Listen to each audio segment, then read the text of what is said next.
Bom, tendo dito isso, quero convidar você a abrir a sua Bíblia lá em Mateus, capítulo 1, versículos de número 18 até o versículo de número 25.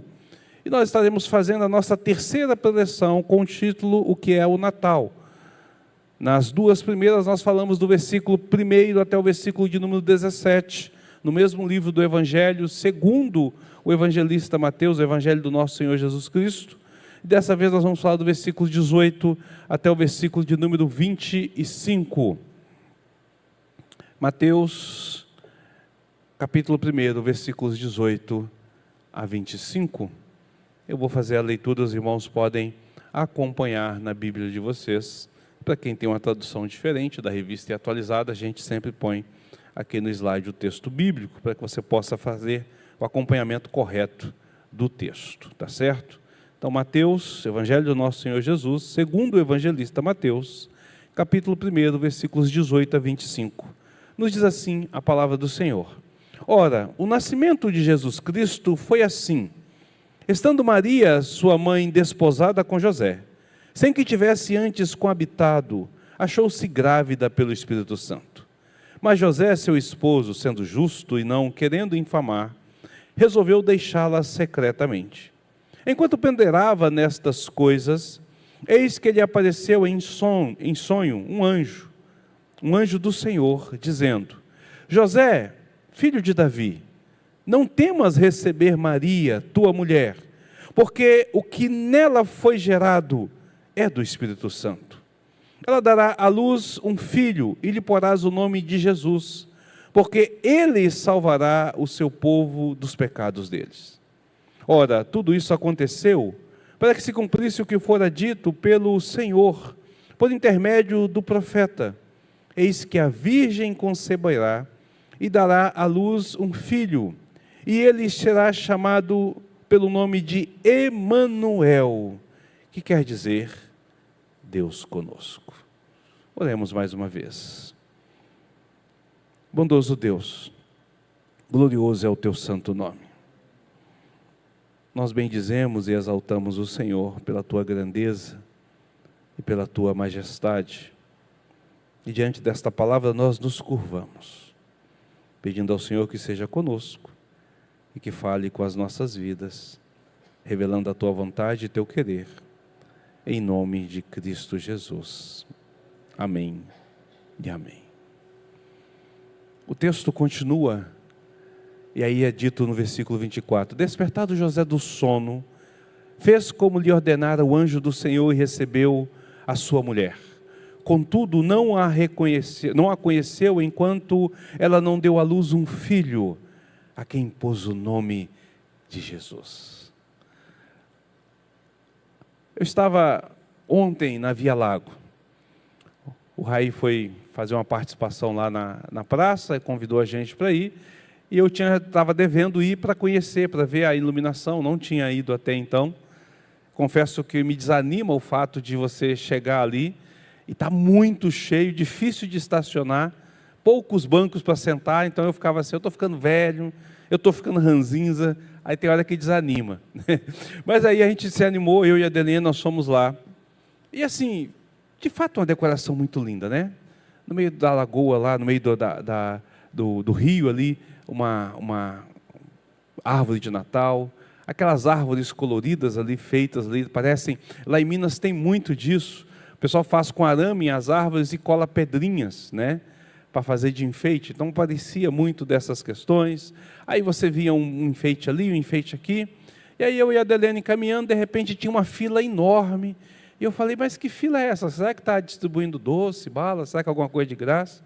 Mas não, era fila para o Papai Noel, com as crianças ali, para ver o Papai Noel. E aí eu estava andando com a Adelene e eu fiz o seguinte comentário: está lindo, maravilhoso, mas onde está o aniversariante? Aí tinha um presépio, um pequeno presépio, ali num cantinho, quase não visto, quase não reconhecido, com poucas pessoas ali tirando foto, mas a estrela, o anjo, a árvore e o Papai Noel disputadíssimo. Disputadíssimo. Aí eu lembrei do nascimento de Jesus, do texto que nós lemos, como eu disse, O que será que há 2003 anos atrás Maria estava fazendo, nesse exato momento, José estaria fazendo, apesar, além das dores, né, e do desespero do pai, né, primeira vez a ser pai, o desespero dali de ver a sua esposa não tendo aonde ficar. O Salvador estava nascendo, ele chegava ao mundo, e o mundo totalmente alheio a esta realidade. Nós celebramos o aniversário e o mundo totalmente alheio ao aniversariante. Se não é a intervenção divina, se não é a ação do próprio Senhor em revelar-se ao homem, em trazer ao homem o conhecimento, nós nunca saberíamos desta realidade. Parando para pensar nisso? Entre os símbolos que lá estavam, existiam os anjos, né? Feito ali com as luzes e tal. É um dos símbolos natalinos, geralmente representados em formato de criança, com asas, auréolas, né? Com rostos bem limpos e tal. Mas o anjo é o mensageiro. E o mensageiro foi o responsável pela propagação da notícia de que Jesus havia nascido. Nós temos 3 manifestações angelicais que acontecem no nascimento de Jesus, no período entre o início, gravidez e nascimento de Cristo. Por 3 vezes o anjo do Senhor aparece. A primeira, nós vemos isso quando ele aparece a Maria. É o primeiro momento em que nós olhamos isso, é ali na anunciação, quando ele anuncia a Maria que ela vai ficar grávida. Então vem o anjo para dizer, olha, você será agora um instrumento do Senhor para receber o Filho de Deus. Você ficará grávida a partir do Espírito Santo. Logo em seguida, nós vamos ter uma segunda apresentação, e a gente geralmente não repara muito nisso, que é o texto que nós lemos, o anjo falando para José, anunciando que Jesus iria nascer. E o terceiro anjo, a gente geralmente fala, nós lemos o texto aqui e cantamos referente a isso, que é quando os pastores lá, no meio do pasto, no meio da área, veem a visão da milícia celestial, declarando que Jesus nasceu. Fora essas 3 manifestações, sobre o nascimento especificamente, e a parte que cabe à vinda do seu antecessor, que é quando o anjo então fala a Zacarias, você não tem nenhuma outra evidência, nenhuma outra notícia, nenhuma outra forma em Israel de perceber que Jesus está nascendo. O engraçado é que você vai ter uma estrela que guia, mas são pagãos que ficam sabendo do nascimento, ao ponto de Herodes se assustar, ao ponto dos fariseus, dos escribas, dos doutores da lei se assustarem quando ele chega e fala, cadê o rei que nasceu para que nós possamos adorar? Ninguém mais sabia. Ninguém mais sabia. E nós vivemos tempos assim, em que as pessoas não percebem que Jesus nasceu. E nós desejamos Feliz Natal, e nós abraçamos, e nós corremos, e nós falamos, e nós nos alegramos, e nós confraternizamos. Eu sei que daqui a pouco você vai participar de uma ceia, ou vai participar de um almoço natalino. Mas qual o motivo da sua comemoração? Qual o motivo de você estar ali, agora, fazendo isso, participando deste exato momento? O que é, de fato, o Natal? Quando nós lemos o texto bíblico, nós não temos a dimensão da importância da narrativa dos evangelhos. Principalmente o livro de Mateus e Lucas, que falam sobre o nascimento de Cristo, e nesse caso específico, o livro de Mateus, a qual nós estamos com ele aberto. Porque a gente raramente pensa sobre o que está acontecendo dentro desse contexto. O livro de Mateus, ele não é escrito quando Jesus nasce. Anos mais tarde, após a morte de Jesus, depois dessa história ser contada e recontada para as pessoas que ali estavam, aqueles que eram os apóstolos e foram testemunhas do ministério de Jesus, mas não foram testemunhas da vida de Jesus. eles então vão escrever para preservar essa história para as outras pessoas e para que nós, nessa geração, pudéssemos ter esse conhecimento. Então, o que nós temos relatado aqui é fruto da fala do próprio Senhor Jesus para com os seus discípulos e talvez da fala de Maria com os seus discípulos em algumas conversas informais, ou até dos irmãos de Jesus que nasceram depois, porque a família sempre conta o nascimento, em que tiveram essa conversa informal. Mateus não é testemunha ocular. Mateus registra a informação que ele recebe. O que ele está registrando aqui, aquilo que ele está falando sobre como foi o procedimento do nascimento, como foi que se deu a gravidez, como que José não abandonou a Maria. Por que ele não abandonou? Ele ouviu essa história. E aí, queridos, ele creu nessa história. Ele teve isso como verdade e registra como um ponto verdadeiro. Olha só o que está acontecendo, para a gente poder ter uma noção do que eu estou falando. Enquanto José ponderava, porque ele ficou sabendo que Maria estava grávida, ele estava casado com ela, mas segundo a tradição judaica, ele ainda não havia dormido com ela, não havia cumprido a data para as núpcias, aguardava a data. E Maria aparece grávida. Ele conhece Maria, ele sabe que Maria é uma mulher sincera, uma mulher crente, uma mulher fiel, ela é a sua esposa, mas aquele que está para nascer não é filho dele. É interessante a integridade de José, porque José, ele não a difama, não a grita na praça pública como adúltera. Ele resolve, para preservar a integridade dela, sair, fugir e falar: não é meu filho, eu não vou assumir, não sei o que aconteceu, mas eu não quero difamar Maria. Então eu fico olhando assim que o Senhor, como todo-poderoso e sabedor de todas as coisas, escolhe o casal ideal para que possa nascer o menino Jesus, o seu filho. Porque esse homem não discutiu com a sua mulher, não brigou com a sua mulher, não espantou, não foi embora, não fez um estardalhaço, mas ele entendeu que alguma coisa estava acontecendo e que não era normal isso. Então o anjo do Senhor aparece em sonho. É interessante que Mateus enfatiza que o anjo não foi corporalmente a ele. A Maria, ela teve a visão. Maria não sonhou com o anjo. Mas a José, o sonho foi suficiente. Quando ele dormia, pensando no que ia fazer, quem sabe ele já estava pensando no outro dia cedo, levantar de madrugada e capar o gato, como o pessoal diz, né? Picar a mula, montar no porco, sei lá qual gíria você vai usar, mas que ele resolveu ir embora.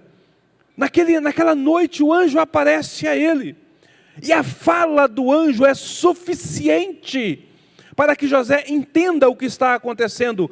Ele não questiona o sonho, e é importante a gente pensar nisso, porque 400 anos se passaram desde a última vez que Deus falou a alguém em Israel, em que Deus falou a um judeu. 400 anos se passaram, sem sonho, sem visão, sem anjo, sem nada. 400 anos de silêncio absoluto. E de repente esse homem tem um sonho, onde o anjo aparece a ele. É claro que o Espírito Santo agiu sobre o coração deste homem. Mas a gente vê que este homem é um homem crente. É um homem que confia, então ele aguardava a vinda do Messias. E o que esse anjo fala a ele? Esse anjo fala assim: José, o que está no ventre de Maria, o que está sendo gerado, é um milagre espantoso, extraordinário, estupendo. Desculpa ficar aí fazendo o pleonasmo, usando os adjetivos naquilo que já é milagre, já é algo estupendo, né? O milagre já é algo extraordinário. Mas eu estou dizendo isso porque, veja bem, uma virgem ficou grávida. Isso já é de algo mirabolante. Como pode? Qualquer estudante de ciência sabe que a mulher não consegue fertilizar sozinha. Ela precisa que o seu óvulo seja fecundado. Então a virgem ficou grávida. Isso já é algo extraordinário. Já é algo para José falar assim: rapaz, minha cabeça agora deu nó. Que negócio é esse? Uma mulher ficou grávida. Mas, gente, uma virgem dará à luz. Mas essa não é a maior declaração. Essa não é a maior evidência. Esse não é o maior milagre. Isso por si só já é um grande milagre. Só que o extraordinário, aquilo que de fato é maior ainda, é que não é apenas o fato da virgem estar grávida, mas é que o ente que está sendo gerado naquela mulher, ele não é um humano comum. Ele é Deus. Ele é Deus. Mateus 1, de 19 a 25, nos apresenta o inestimável relato, em que nós descobrimos que Jesus, o Filho de Maria, Ele é Deus, Ele é humano, e Ele está conosco. Essas três prerrogativas são apresentadas aqui. Jesus é Deus, Jesus é humano, e Jesus está conosco. Isso é algo extraordinário, é isso que toca o coração de José, é isso que o Espírito Santo abre sobre sua mente, para o fato de que ele então possa receber Maria como a sua esposa. Mateus enfatiza de várias formas a mensagem central do Evangelho, de que Jesus não é apenas um grande mestre, de que Jesus não é um ser angelical, mas que Jesus é Deus em pessoa. É Deus em pessoa, irmãos. É revelado a José que ele será um pai secundário, porque o pai primário é o próprio Deus, porque ela ficou grávida pelo poder do Espírito Santo. Contudo, a declaração mais direta da identidade de Jesus está exatamente no versículo de número 23, na qual o anjo cita uma profecia que está em Isaías capítulo 7, versículo 14. Eis que a virgem conceberá e dará à luz um filho, e lhe chamará Emanuel. E aí nós temos aqui entre parênteses a explicação do que é o Emanuel, que quer dizer Deus conosco. Na época em que Jesus nasceu, na época em que Mateus escreve o seu evangelho, no primeiro século da era cristã, os líderes judeus, os religiosos daquela época, eles conheciam essa profecia que havia sido dada há séculos atrás. Mas eles achavam que ela deveria de ser entendida não no sentido literal, mas de uma forma figurada. Na cabeça de todo judeu, eles acreditavam que aquilo que estava para ser vindo, aquilo que estaria para ser acontecido, se daria por conta de um grande rei, um grande líder, um grande herói. E pelos seus atos heróicos, pelo seu trabalho exercido, então falando de forma figurada, ele estaria presente de tal forma como se Deus estivesse com ele. Na cabeça do judeu, era impossível ele pensar que Deus se tornaria homem. Na cabeça dele, a ideia de que o Emanuel era alguém que figuradamente, pelos seus atos heróicos, pelo seu livramento, pela sua ação, era um representante de Deus, mas não o próprio Deus.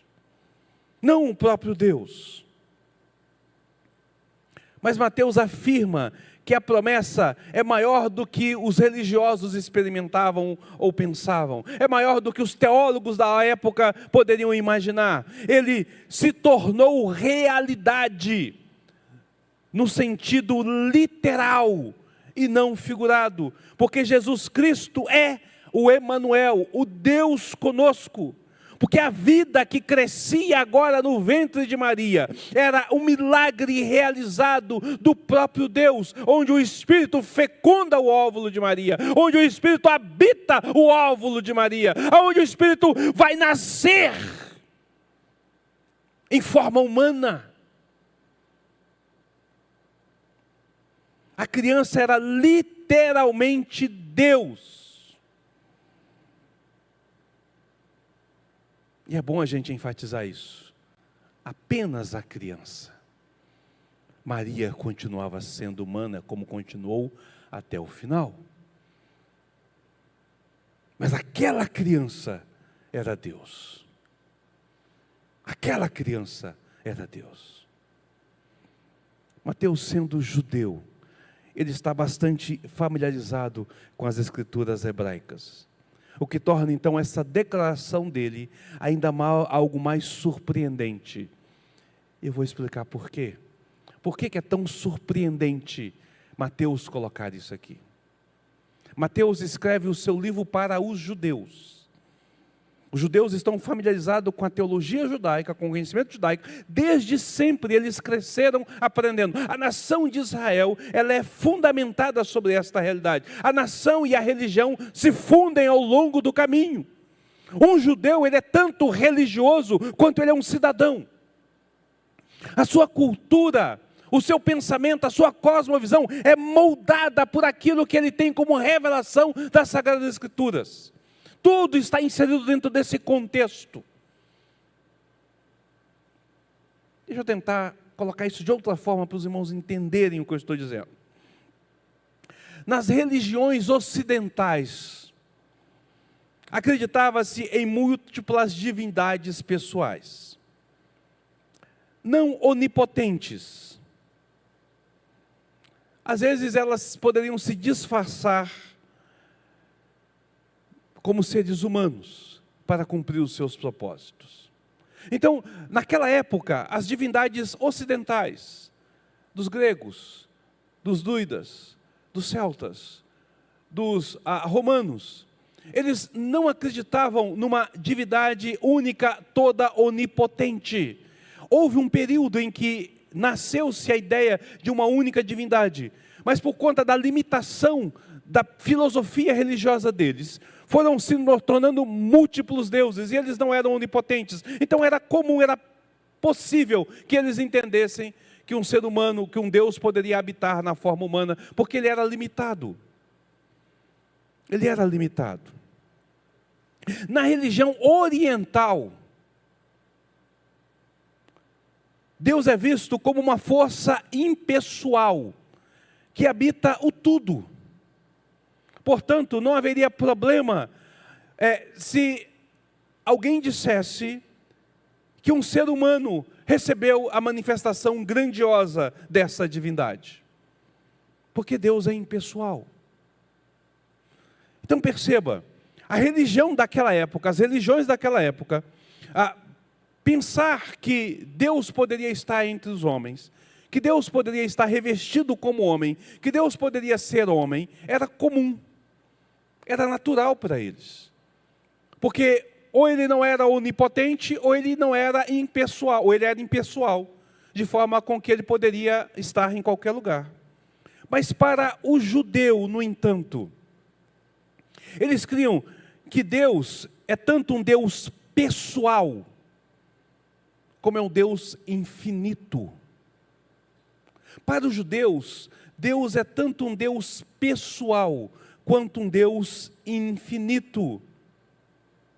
Não um ser dentro do universo, mas sim aquele que é o fundamento do universo, que transcende em muito a criação, mas não é uma força, é uma pessoa. Ele é o grande eu sou, o Yahvé, o Javé, o Jeová. Ele se revela a este povo como sendo o único. De tal forma era essa visão na cabeça do judeu, que sequer ele tinha coragem de usar o tetragrama do nome de Deus, de pronunciar o nome. Tamanha era a santidade.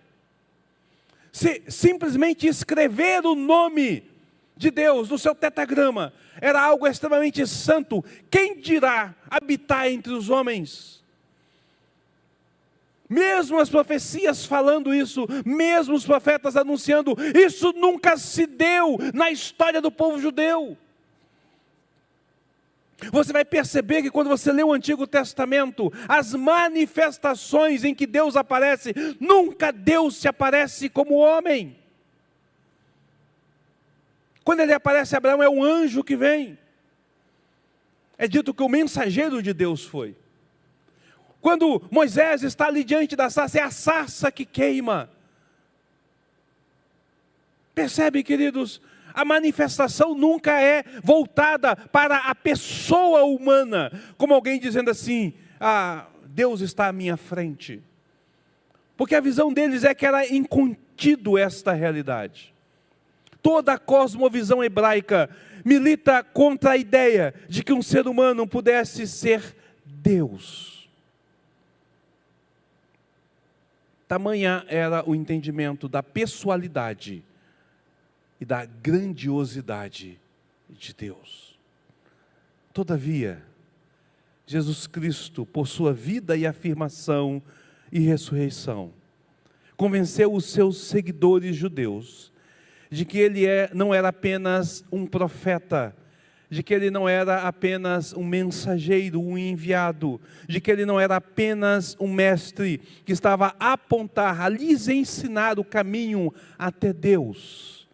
Mas ele é o próprio Deus que vem ao encontro do homem.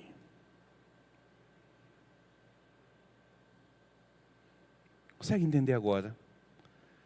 Mateus, um judeu, criado no conceito judaico, com a teologia judaica, com o pensamento judaico, com a cosmovisão judaica, está escrevendo aquilo que nega a base da sua teologia inicial, que Deus se tornou homem. Ele creu na palavra de Jesus, naquilo que Jesus disse, no testemunho de Jesus. Então ele escreve ao seu povo para dizer, vocês precisam de crer, porque isso é realidade, isso é estrondoso, isso é esplendoroso, isso é um grande milagre. É isso que ele escreve. Mas Mateus não é o único autor bíblico a ensinar isso. O apóstolo João diz que Jesus é o verbo que nunca foi criado e que existia desde o princípio com o Pai. E que ele é o próprio Deus. João 1:1-3. Paulo, outro judeu, ortodoxo, fariseu, perseguidor da igreja, diz que toda a plenitude da divindade habita em Cristo corporalmente. Colossenses 2:9. Não apenas uma parte da divindade, não apenas a metade da divindade, não 90% da divindade, mas toda a substância, toda a essência, toda a divindade habita em Cristo. Também outro apóstolo, Pedro, outro judeu, escreve em 2 Pedro, capítulo 1, versículo 1, dizendo que Jesus é o nosso Deus. Estes homens, judeus, criados no judaísmo, com a teologia judaica, eles estão dizendo assim, pelo testemunho do que eu vi, pelo testemunho do que eu ouvi, pelo que eu experimentei, pelo que foi feito sobre a minha vida, eu quero dizer a vocês que toda a teologia ensinada ao longo dos séculos, aos nossos pais e pelos nossos pais, está errada, porque Deus sim vem e se torna homem. Deus vem e se torna homem. Mas a opinião destes homens de nada significaria se o próprio Senhor Jesus não tivesse consciência da sua identidade. E os liberais fazem isso. A partir de Bultmann, um teólogo liberal destruidor da igreja, ele começa a pensar e ele começa a dizer, naquilo que é chamado de alta crítica, de que existe dois Jesus na Bíblia. Existe o Jesus histórico e existe o Jesus do querigma.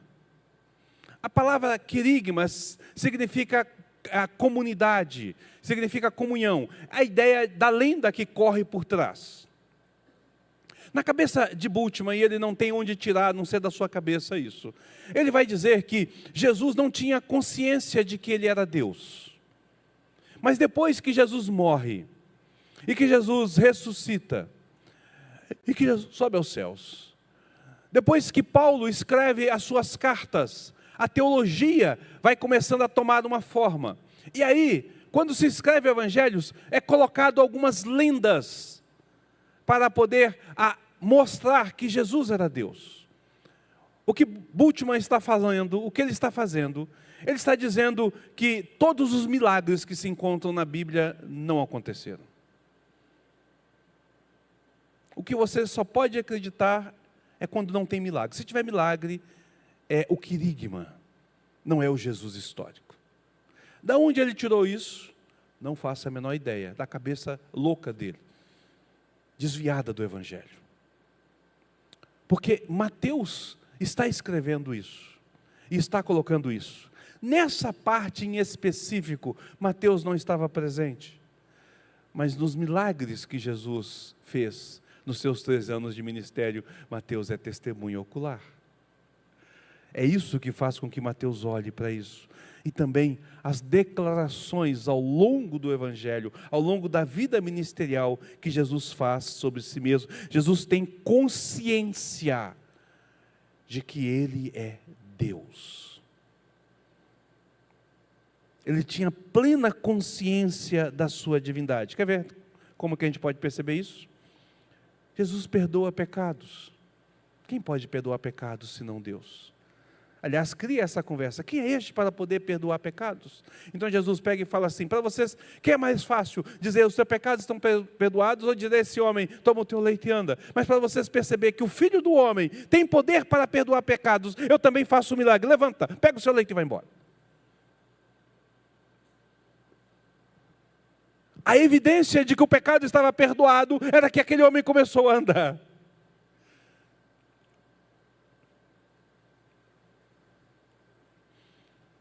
Mas não é só isso. Também ele afirma em diversos lugares que é ele quem julgará a terra.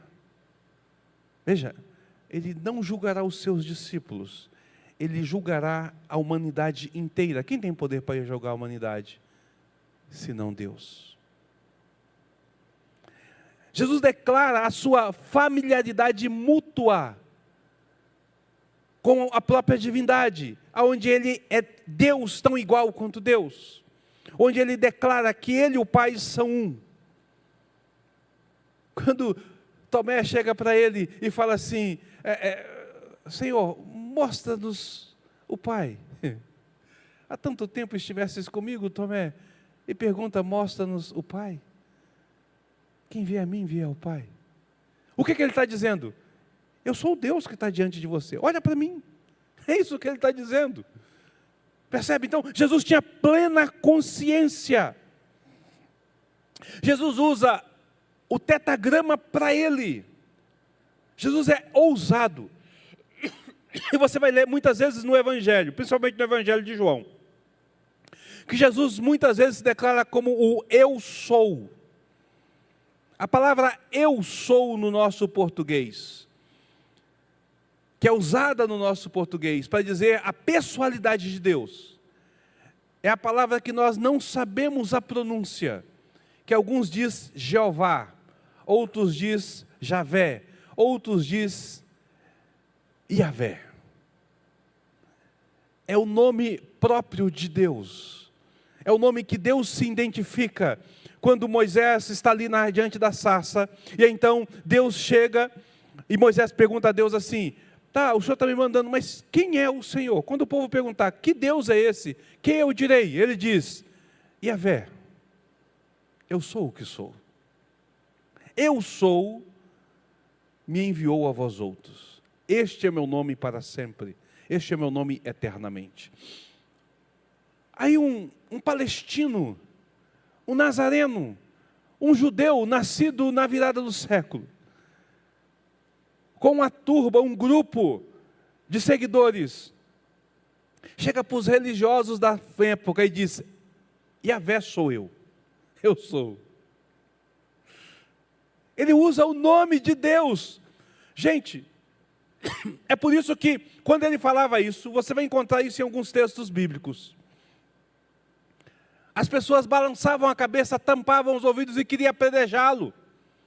Porque ele estava, na cabeça deles, blasfemando, dizendo que, eles entenderam, ele está dizendo que ele é Deus. Como pode? Lembra do discurso que Jesus está com os fariseus e diz assim: vocês são filhos do diabo, porque se vocês fossem filhos de Abraão, vocês creriam no que eu estou falando, porque Abraão me viu e creu em mim. E ele fala: você não tem nem 70 anos, como é que vai? Não, eu estava lá, eu sou o Deus de Abraão. Esse é Jesus que está declarando. Ele toma para si o nome divino, ele toma para si a prerrogativa divina, ele toma para si o poder divino, ele toma para si a autoridade divina. Todas estas proclamações do Senhor, dos apóstolos, narrada no Evangelho, é que vai fazer com que o cristianismo se torne algo tão impressionante, queridos. Alguns teólogos reformados, eles afirmam que o milagre supremo não é a ressurreição. O milagre supremo é a encarnação. O milagre supremo é Jesus ter nascido. Esse é o grande milagre. É o verdadeiro e mais poderoso milagre, porque o Criador do universo, o Todo-Poderoso, o Deus eterno, assumiu a forma humana, sem perder a sua divindade. De modo que Jesus, o filho de José, de Nazaré, é plenamente divino e plenamente homem. Dá nó na cabeça. Como pode? Mas é isso que é. É isso que é. J.I. Parker aborda essa questão de uma maneira bem direta. Eu vou ler o que ele fala. Ele diz assim: Deus se tornou homem. O Filho Divino se tornou judeu. O Todo-Poderoso surgiu na terra como um bebê humano indefeso, incapaz de fazer mais do que permanecer deitado, olhando para o teto, se remexer e fazer barulhos, tendo de ser alimentado, trocado, ensinado a falar, ensinado a andar, como qualquer outra criança. Toda a divindade, toda a onipotência, toda a onisciência estava no cérebro daquela criança, daquele bebezinho, daquele infante. Se você gosta de animes japoneses, de mangá, você vai ver que às vezes eles falam dessas questões. Existe um termo que é chamado Isekai, que trabalha com a questão da encarnação. E aí a ideia é o seguinte: a pessoa morreu adulta e ela nasce com a cabeça dela entendendo o que ela é encarnação, né? Então ela reencarna no outro mundo com a mente dela. Então um bebezinho que não sabe falar, ele já está olhando para a mãe e pensando: o que aconteceu comigo? Por que eu estou aqui? Não sei o quê, Depois, é desse jeito que funciona. Mas não foi assim com Jesus. Jesus não nasceu e estava tudo pronto na sua mente, apesar da divindade estar dentro dele, estava contido na pessoa humana do menino. Jesus encheu as fraldas como qualquer criança. Jesus aprendeu a falar papai e mamãe como qualquer criança. Jesus aprendeu a ler como qualquer criança. Jesus foi desenvolvendo, e à medida que ele cresce e a sua mente desenvolve, também a sua percepção de mundo desenvolve. E ele começa a ter consciência de fato de quem ele é, na proporção em que ele cresce. A gente precisa de entender isso. Ele se conteve. E este é o estouro da encarnação. Porque ele se conteve dentro deste contexto. Nada na ficção é tão fantástico como a verdade da encarnação. Nada na ficção é tão fantástico quanto a verdade da encarnação. Se Jesus é mesmo Deus, O que isso significa em termos práticos? A realidade da encarnação, ela cria uma crise pessoal. Todo aquele que é chocado com a realidade da encarnação, ele vai entrar em crise.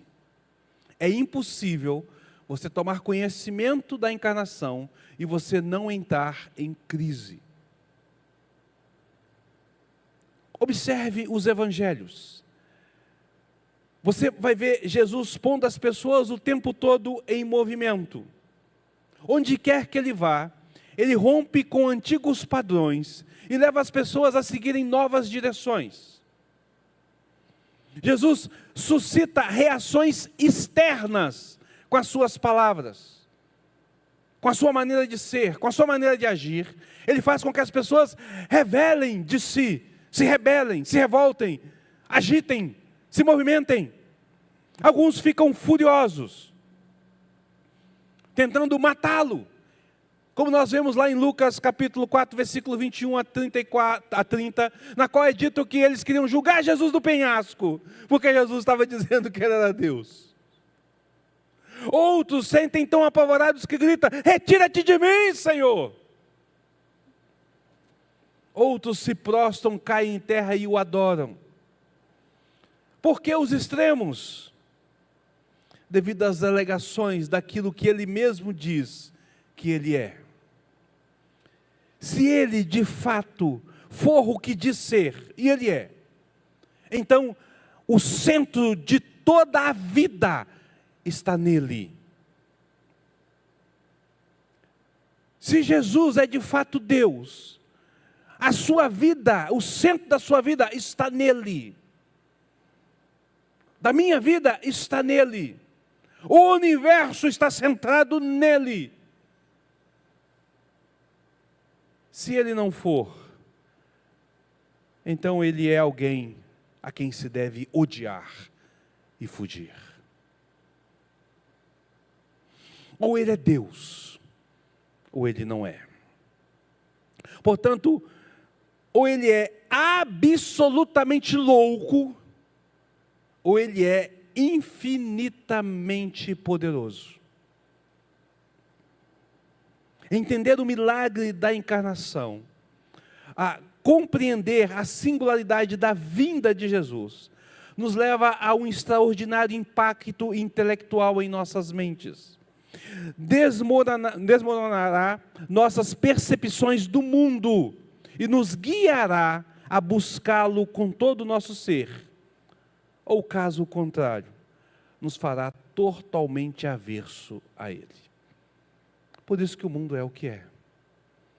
Por isso que existe aqueles que amam o Senhor, existe aqueles que odeiam Jesus.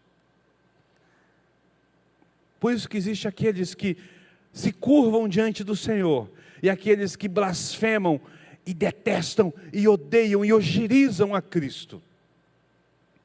Porque Ele é amado, Ele é repugnante.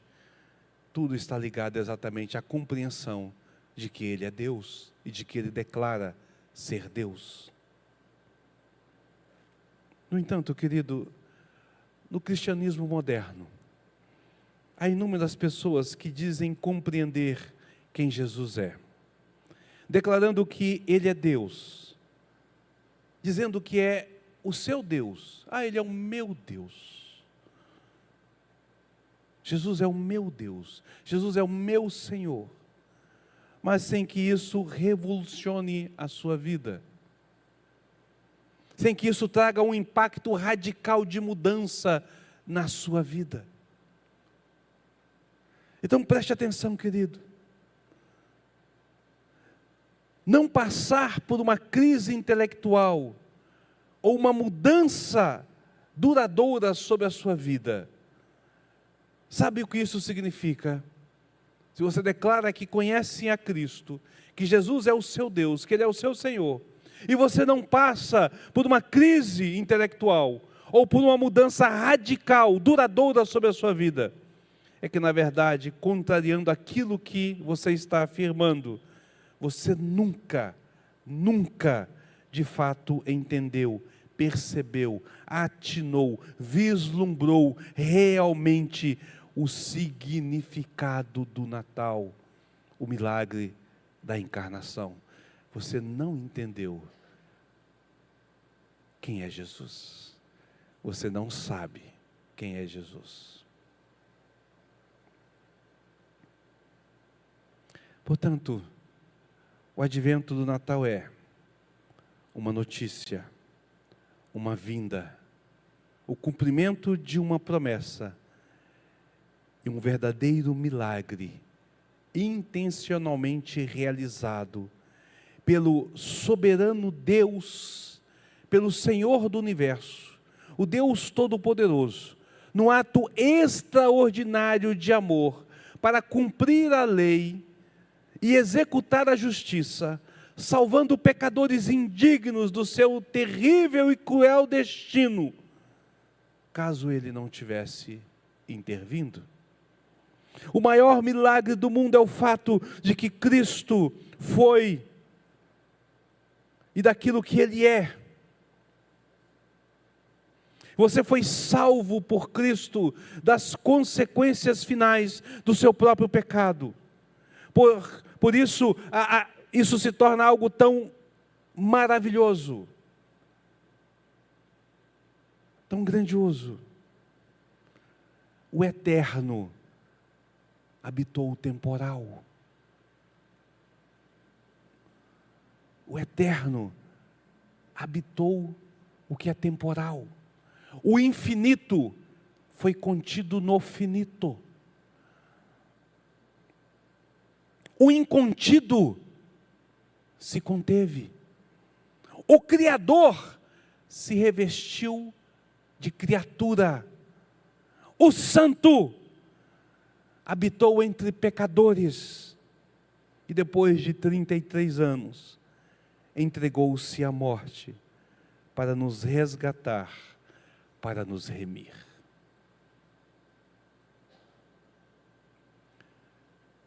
Tudo isso é o significado do Natal, é o verdadeiro significado do Natal.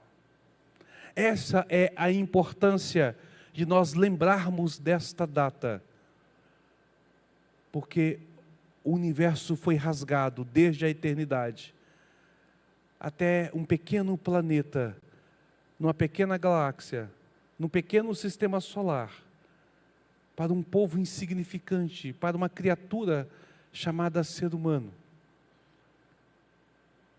Imagine uma cena de Guerra das Estrelas, de Star Trek, viagem tal, do universo. Imagine, lá no mais infinito da galáxia, no mais longínquo do que você possa imaginar, aonde termina o universo, porque o universo termina, vem uma luz rasgando, cortando e passando por mundos, por galáxias, por sistemas, por nebulosas, por sóis, por estrelas. Vem passando, cortando cometas, atravessando sistemas inteiros, até que ele chega a um pequeno planeta azul. E pousa no ventre, fecundando um óvulo não visto a olho nu, para depois brilhar de forma tão grandiosa que o mundo é dividido entre antes e depois dele, porque Ele é Deus, porque Ele é Deus. Porque Ele veio, porque Ele nasceu. Por isso, nós podemos dizer, glória a Deus nas maiores alturas, e aos homens a quem Ele quer bem. Não é essa a declaração dos anjos? Este é o significado, queridos. É isso que significa o Natal. É isso que nós comemoramos hoje. É por isso que a data do dia 25 de dezembro, mesmo não sendo a data histórica oficial, é a data que é colocada para o Senhor, porque na época do cristianismo, quando ele domina o Império Romano, a data mais importante do Império Romano é o solstício, que acontece do dia 24 para o dia 25. Porque a luz começa a brilhar, as trevas começam a se dissipar, o inverno vai passar. O solstício, na cultura romana, o solstício na cultura europeia, era o sinal do renovo e do novo ciclo da vida, porque se não houvesse o solstício, a vida não reiniciaria. Então não há data melhor para dizer que Jesus veio. Na data que representa, na nossa história cultural, na nossa cultura, o reinício da vida. Porém, não há vida temporal, que morre a cada 365 dias.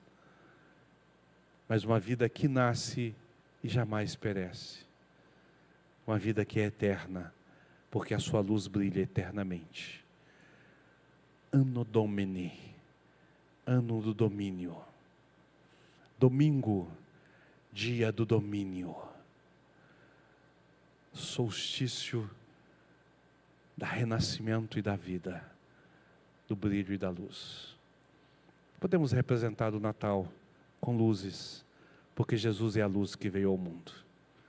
Podemos representar Natal com os presépios, porque Jesus se fez menino, teve pai e mãe. Mas não podemos representar Natal com anjos, não podemos representar Natal com árvores, não podemos representar Natal com presentes, e muito menos com o absurdo do Papai Noel. Aí é ser herege demais, é negar a Cristo muitas vezes. É trazer aquilo que é mais precioso para um contexto totalmente pagão e mundano. Que Deus abençoe a cada um de nós.